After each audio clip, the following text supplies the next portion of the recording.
ঈদের দিন অত্যন্ত খুশির দিন, আনন্দের দিন, মকবুলিয়ত দিন, মর্যাদাপূর্ণ দিন। এই দিনের কিছু সুন্নত আছে। কি আছে? সারা মাস রোজা রাইকে আপনি আজকে মুখটা আল্লাহ পাক খুলে দিলেন, সারাদিন কি পেট ভরে খাইবেন? হ্যাঁ, তুজুইয়া খাইতে থাকবেন সকাল সন্ধ্যা দুপুরে যা মনে চায় খাইবেন না? খানারও একটা লিমিট আছে, ঠিক কি না? ঈদের দিনের কিছু সুন্নাহ, নবী পাকের সুন্নাহ আছে, এগুলো মানতে হবে, সুন্নাহ তরিকায় চলতে হবে। আপনি ঘুম থেকে উঠলেন, সর্বপ্রথমে ওযু করলেন, পাক পবিত্র হলেন, ফজরের জামাত পড়বেন, ফজরের নামাজ আদায় করলেন, খুশবু ব্যবহার করবেন। কি করবেন? পাক পবিত্র হবেন, খুশবু পরিধান, খুশবু লাগাবেন, আতর ব্যবহার করবেন। অল্প একটু পানি আপনি খান, এরপরে একটু সেমাই আপনি খান, হালকা খাবার, ঘন খাবার খেতে পারবেন না, এটা সুন্নাহ নয়।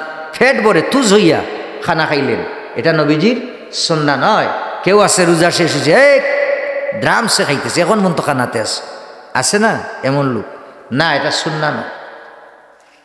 আর আপনি যদি পারেন, আপনার যদি তৌফিক থাকে, তাইলে নতুন জামা কাপড় পরিধান করবেন। কি?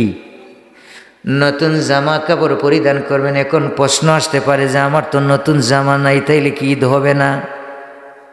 প্রশ্ন আসে না? আমার তো নতুন জামা নাই, নতুন কাপড় নাই, তাইলে কি আমার ঈদ হবে না? কে বলেছে আপনার ঈদ হবে না? কোটিবার হবে, হাজারবার হবে। আলহামদুলিল্লাহ বলেন।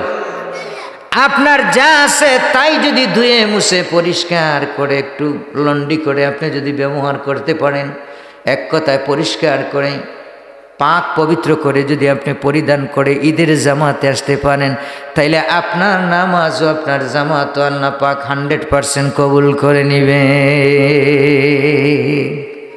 তৌফিক যদি আপনার না থাকে, যা আছে সেটাকে পাক পবিত্র করে ধুয়ে মুছে পরিষ্কার করে আপনি যদি পরিধান করতে পারেন, এটাতেই আল্লাহ পাক সন্তুষ্ট, আপনার উপরে খুশি এবং রাজি। বলুন সুবহানাল্লাহ।